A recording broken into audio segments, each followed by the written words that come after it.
Hi guys! Welcome dito sa Sun Tarot. Ang reading to for collective for anyone who can resonate sa reading nito. This is a general reading and a collective reading. Your energy at this time.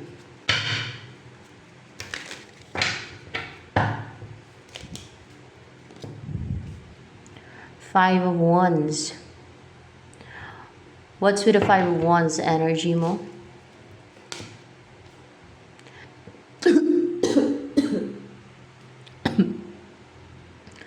The Chariot in reverse.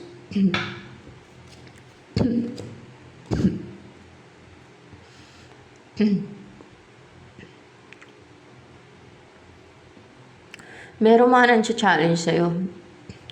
Merong gusto makipag-compete sa'yo. Para pigilan ka, hadlangan ka sa mga gusto mong i-pursue. Para maging maging unstable, para mawalan ka ng authority, power, and control in your own life. Para hindi ka magpatuloy sa gusto mong i-pursue, sa mission mo, or purpose mo, o destiny mo. Kasi, naiinggit sila. Kasi naiinggit ka sila. O, diba? Common na reason na yan eh. Yan ang main reason ng mga evil na mga tao. Yan, kahit ayaw pa nilang aminin kasi ubod naman ang sinungaling yung mga yan. Hindi nila aaminin yan, i-deny lang nila yan hindi sabihin nila, hindi sila nainggit. Ano naman kainggitan ko sa kanya, sabihin ganun. Pero ang totoo, ang main reason nila kung bakit sila nakipag-compete sa'yo o nakipag-challenge o kung bakit kanila ginagawa ng scheme, deceit, or evil na gusto ka nilang hadlangan, harangan, o para maging unstable ka, mawalan ka ng authority, power, and control in your own life, and wala ka lang sa sariling desisyon ba, mga ganun, na sila magdesisyon para sa'yo, na sila ang lead ng buhay mo, na gusto nila. Di ba, parang may mga tililing lang, no? Parang, may mga tililing ba talaga yung mga yan? Meron silang mga tililing. Alam mo yung tililing? Meron talaga yun silang mga saltik sa utak. Saltik. May mga saltik sila sa utak, kaya ganyan sila, may mga saltik sila sa utak. That's why, alam niyo may saltik sa utak. Magtanong-tanong na lang kayo kung ano yung may saltik sa utak. O kaya gusto nilang kontrolin at hadlangan ang mission mo, purpose mo, destiny mo. Ano yung destiny mo gusto nilang hadlangan? Hindi. Yung parang may offer sa'yo eh. Gusto nilang pigilan yon, yung may mga mag-offer sa'yo. Gusto nilang pigilan yun. Yung may mga mag-offer sa'yo ng mga opportunities, cup of love, mga ganyan, relationship. Gusto nilang pigilan kasi naiinggit sila. Kasi inggitira eh. Ganon yun. Inggitira kasi. At evil. Kasi kung hindi naman evil, walang pakialam yan. Walang pakialam ng taong mabait at matino, na hindi evil. Sa mga taong nagustuhan ng person nila or ng iba, 'di ba? Kung hindi ka inggitira, wala kang pakialam eh. Makaramdam ka man ng inggit kasi lalo kung siniswerte yung isang tao, no? Kung makaramdam ka man ng inggit, baliwala na lang yun eh. Hindi ka harm, hindi ka gagawa ng scheme, hindi ka gagawa ng deceit or plots against a person na yan. Wala kang pakialam. Ganun yun eh. Kasi ganun ako, may ganyang tao. Kasi ako ganyan ako eh. Wala akong pakialam kung umasenso yung iba. Makaramdaman ako ng inggit noon kasi immature pa ako noon, ngayon hindi na. Kasi alam kong masama yung yung makaramdam ng inggit, kasalanan yan. Yung mainggit ka. Lalo na yung harm ka, yung gagawa ka ng plot, scheme, and deceit, or witchcraft, and evil, or whatever. Dahil na nainggit ka, dahil na insecure ka. That's a very evil doings. No, it's a sign of evil person yung mga gumagawa ng mga ganyan. So, ano pa? Ang energy mo ngayon. Queen of Swords and the Hermit in reverse. Hindi mo na ina-isolate yung sarili mo eh. Instead, naglalagay ka na ng boundary, healthy boundary. You're courageous and you're brave to defend your integrity. You're resilient yourself And to put a healthy boundary. You're courageous and brave to put a healthy boundary. You're using your mind, your intelligence. No? And you have a self-love, self-worth, and pero hindi kayong klase ng tao na manggu-ghosting. Kunwari, may mag-reach out sa'yo, may makipag-communicate sa'yo, ay isnabin mo, hindi mo pansinin, o hindi mo, kunwari, yung ex mo or past person mo na gusto makipag-communicate sa'yo, hindi mo i-ghosting to kasi in reverse to. You're willing to talk also. Yung hindi na i-ghosting mo na isnabin mo, hindi mo replyan o hindi mo sagutin yung tawag, hindi ka ganun. Naglalagay ka lang ng boundary nang sa ganun ay walang abusive na mga tao. Yung mga pang-abuso o mga pang-cross na boundary mo. So, yan.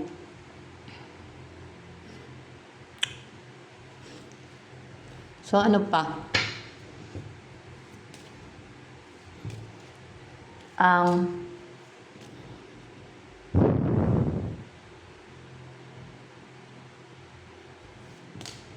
Darating sa'yo. Anong darating sa'yo? Itong Hierophant in reverse. Upright ba itong Knight of Wands? May magte-take na actions, Hierophant in reverse. Hindi pa kasi nalinis itong mundong to. Hindi pa kasi nasala yung mga tao na nandito Yung mga natira dito na hindi pa hatulan na mga, syempre yung mga nabubuhay pa dito. Hindi pa kasi nasala. Kasi sasalain nga yan kasi wala pa yung day of the judgment. Kaya hindi pa nasala. Hindi pa napili yung mga mabubuti. Hindi pa na-separate sa mga evil, no, yung mga good. That's why may mga ganyang inggitira, may mga ganyang klase ng tao pa. Ganun talaga. Mix ang tao dito sa mundong to. Merong sa side ng evil, merong ma-evil, merong good. Merong taong good na sa side ng kabutihan o light. Merong sa side ng evil o kadiliman. Masasamang tao, evil na mga tao. Yan na yung mga nansya-challenge sa'yo, mga pagkumpit sa'yo. Klarong-klaro. Natural, i-deny nila yan. Sabihin nila ay ganito, ganyan, nasa light sila. Baliktarin ka nila, sabihin nila, ikaw yung nasa kadiliman. Lang sila na yung gumagawa ng scheme sila dahil sa inggit nila at mga kung ano pa yan, witchcraft. Witchcraft yung ginagawa nila sa'yo, no? Witchcraft, ill-wishing pati. Ill-wishing, ano pati, malediction, ano pati, mga iba-iba siguro yan, madami ba yan sila? Madami yan sila. Ano pati, mga pan-psychic attack na intentional. Pati pan-psychic attack na intentional. Lahat yan. Ganyan yan ka-worst yung mga taong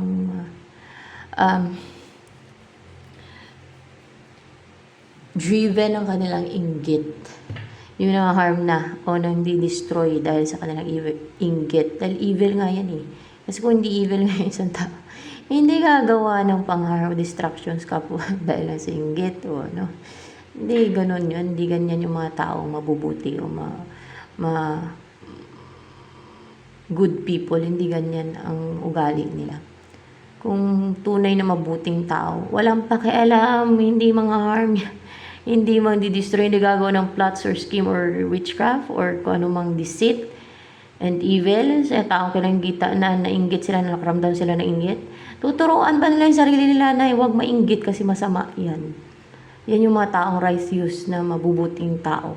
Hindi nila i-considerate, hindi nila konsintihin yung nararamdaman nilang inggit. Hindi nila itutolerate yun. Kukontrolin nila, pipigilan nila, at tuturuan nila, itama nila yung nararamdaman nila. Mali, mainggit, mali. Lalo na yung gagawa ng scheme or plot, hindi, or deceit or evil sa taong kinanggitan nila, hindi gagawa ng ganyan yung mga tao, mabubuting tao, yung mga good people yung nasa side ng light. Hindi, because I know it. Sample na lang ako nga Hindi talaga. Doon mo malalaman yung tao nasa side ng light na mabuting tao na nasa side ng light. Inggit lang yan, ma-harm ka. Ganyan yung mga evil. Hindi makatwiran yung mga baluktot yung mga yan.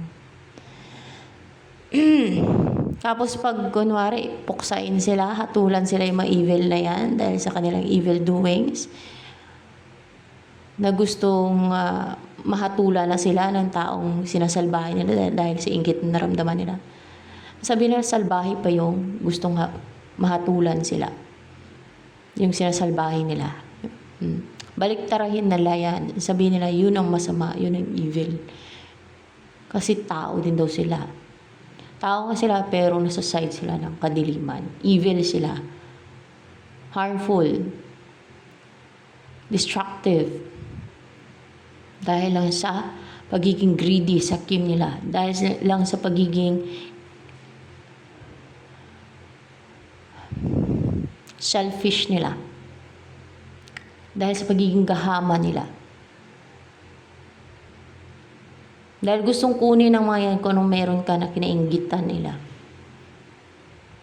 Yung person mo ba ang gusto nila sa kanila mapunta? See? Ang gusto nila sila yung i-person ng person mo? Ang gusto nila sila ang magustuhan ng mga person mo. Ay, nako. Mainggitira. Clouded ng inggit yung utak nila, yung damdamin nila. Sabi nila, tao lang sila. Lahat naman daw ng tao makasalanan. Hindi lahat ng tao ay masama o evil. Hindi lahat ng tao ay mangharm dahil sa inggit na naramdaman nila. Isa na ako doon sa taong hindi mangharm dahil sa inggit. Na hindi gagawa ng scheme, deceit, evil plus dahil lang sa inggit or insecurities. Bakit ko nasabi? Dahil isa na ako doon. Kaya alam ko may mga taong mabubuti pa. Alam ko may mga tao na hindi mangharm dahil lang sa inggit nila. Dahil napatunayan ko yun sa sarili ko. Isa na ako doon. So kung inggitira ka na mangharm ka, nagagawa ka ng plot, scheme, deceit, evil dahil sa nainggit ka sa kapwa mo, alam mo na kung saan kang side. Nasa kadiliman ka. Dahil evil yung taong na ganyan na mangharm o gagawa ng deceit and scheme dahil lang sa inggit. Yan ang sign ng evil. Isa yan sa sign ng evil na person. Kasi, envy is the root of all evil. Hindi pa kasi nalinis to, hindi pa kasi nasala yung tao. Kaya may mga ganyan. Knight of Wands. At madami. Madami ata ang mga ganyan. Hindi ko lang sure. Pero sa tingin ko madami based on my observation. Tingin ko lang sa mundo. Ang daming tao sa mundo eh.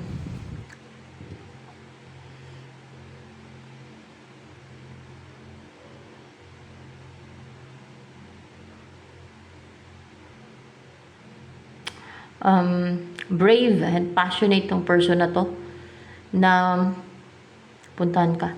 Para bang unorthodox. Hindi sumusunod sa rules. Itong tao to. Parang may sinusuway na rules.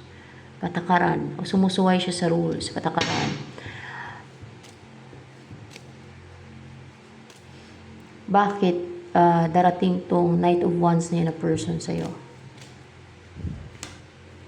Ay gusto mag-umpisa ng relationship with you and to start a relationship na nag-grow, may growth. So, may offer siya, cup of love, and intention niyang mag-start ng a new relationship na may growth with you. Kasi, ano yun? Bakit?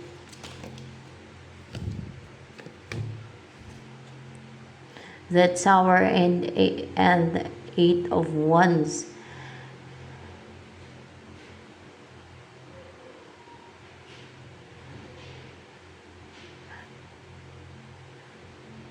Kasi gusto niya magkaroon ng new beginning sa inyo. Gusto kanyang kontakin.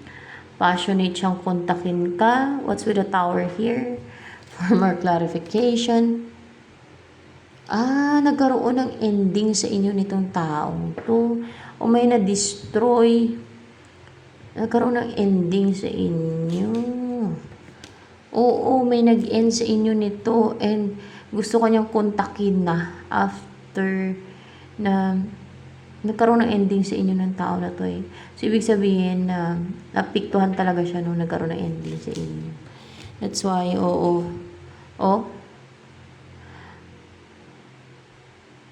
napiktuhan talaga siya na it makes this person, yung gusto na mag-commit sa'yo na gusto ka na niyang pakasalan agad. Ganun. Oo, at dalhin sa kanilang lugar at magsama na kayo na maging stable na yung buhay ninyo na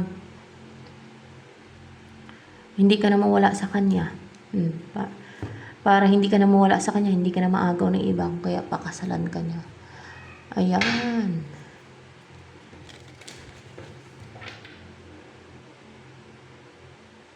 And still attracted siya sa'yo.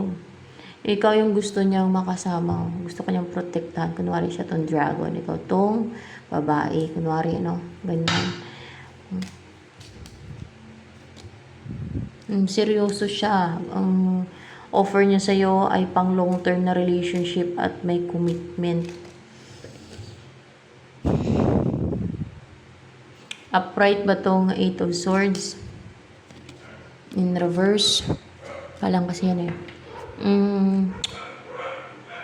Hindi niya na pinipigilan o nire-restrict pa yung sarili niya. Or kung may nag-restrict man dyan o may kumontrol, kumawala na yung tao na yan, ayaw niya na magpa-control pa, ayaw niya na magpa-tigil pa, ayaw niya na magpa-restrict pa. See? Ayaw niya na magpa-pigil o magpa-control pa sa mga kumukontrol sa kanya na nang sa ganun ay hindi makapag-take ng action sa'yo. Talagang kumakalas yung person mo, kumakawala ba? Kumawala talaga yung person mo sa mga nagre-restrict, sa mga kumukontrol sa kanya, ng mga energies or mga manipulation ng iba or pwedeng evil forces na gusto siyang pigilan.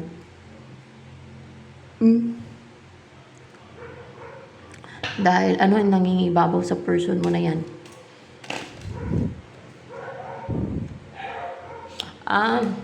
Yung feelings niya sa'yo, yung desire niya na maibigay niya na sa'yo, mai-offer niya na sa'yo, yung dapat yung i-offer, yung gusto niya i-offer sa'yo, yung cup of love. And, ang desire niya na makabalik sa'yo, kasi past person mo to, at ang magkaroon na ng movement sa inyo na hindi na stagnant yung connection ninyo. So, yan. And, ano pa, ang gusto niya sabihin sa'yo.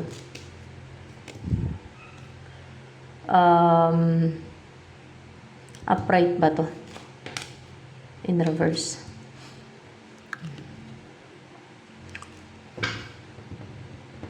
Six of Pentacles in reverse. What's with the Six of Pentacles in reverse?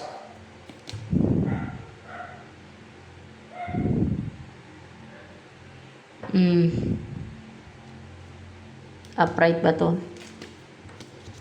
In reverse. Naging unstable, unbalanced siya. Hindi siya naging secured, hindi siya okay.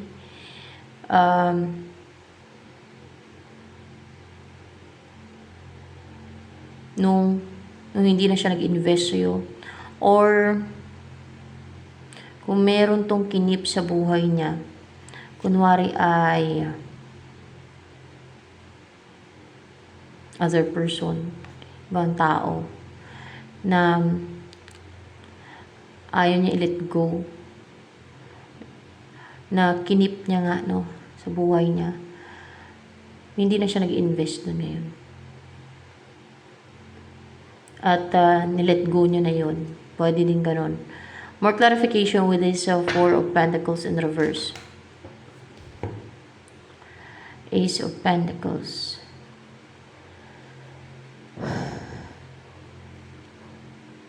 Ano to guys? Nung hindi hindi siya naging fair sa'yo, yung walang equal give and take. Kasi past person mo nga to, nung hindi siya nag-invest sa'yo ng tuloy-tuloy, na hindi siya naging patas sa'yo, hindi siya naging fair ba sa pag-invest, sa na hindi na siya nag-invest sa'yo, in short, ay naging unstable nga siya, naging feeling unbalanced, ganun, na there's no growth sa buhay niya, na parang naging toxic yung buhay niya. Toxic pati. Hindi naman sa toxic. Hindi siya masaya. Hindi siya stable. Hindi siya happy. Hindi siya contented, no? Hindi contented. Hindi siya masaya. Hindi siya masaya. Hindi siya masaya. And hindi siya emotionally fulfilled. Ganun. Ganun ang nangyari daw sa kanya. So, ano pa? Ang nais iparating sa'yo ng person mo na to, na gustong bumalik sa'yo, gustong-gusto ka niya talaga na makasama. Ikaw talaga yung wini-wish niya na makasama at makapiling sa buhay niya. Ayan, ikaw ang magbibigay ng happiness, real happiness, true happiness. At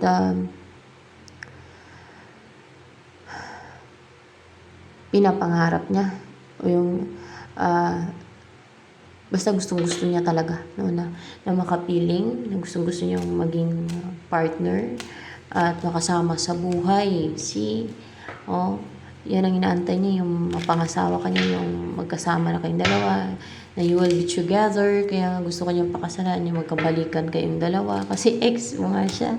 Yung mapangasawa ka niya, yung magka-baby kayo, yung ganyan. Kung pwede pa kayo magka-baby, di magka-baby kayo, mag-alaga kayo ng aso, pusa, yung mamuhay kayo ng payapa at maliwalas yung paligid, gano'n. Saya niyan, no, pagkaganyan. And you're a marriage material daw. Ano yun, patay na patay siya sa'yo ngayon.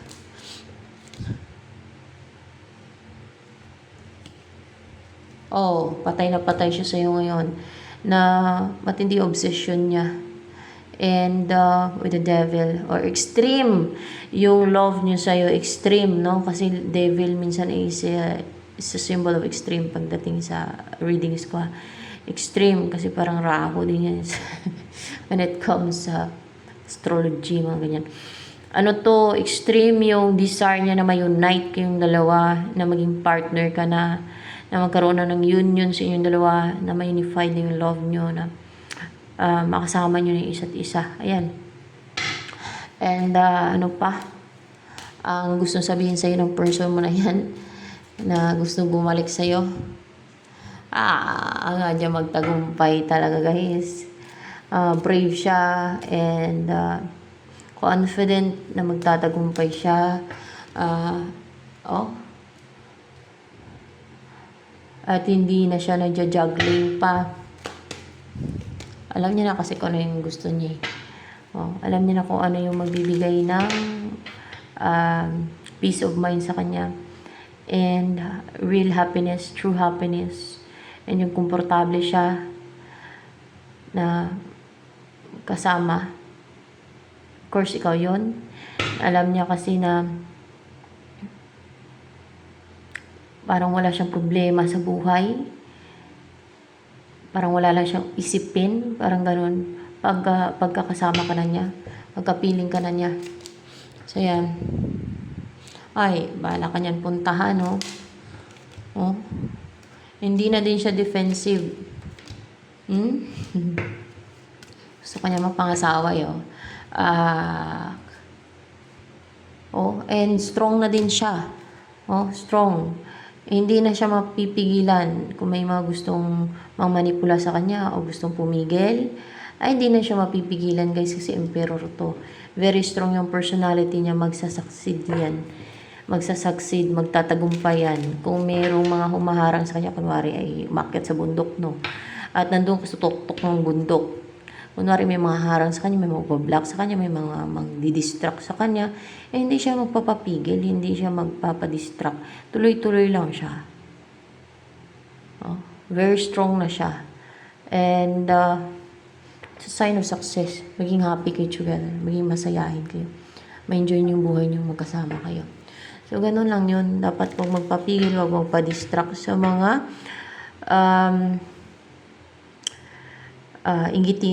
inggitiro sa buhay. Kasi, hindi pa nga kasi na, nasala yung mga tao dito sa mundo to. Hindi pa na-separate yung good and bad. And yung mga mabubuti sa masama. That's why, mix ang tao dito ngayon. May mabuti, may masama. Sad to say, pero madami yung masasama. Kaya masabi ko. So, ito na lamang guys for collective reading.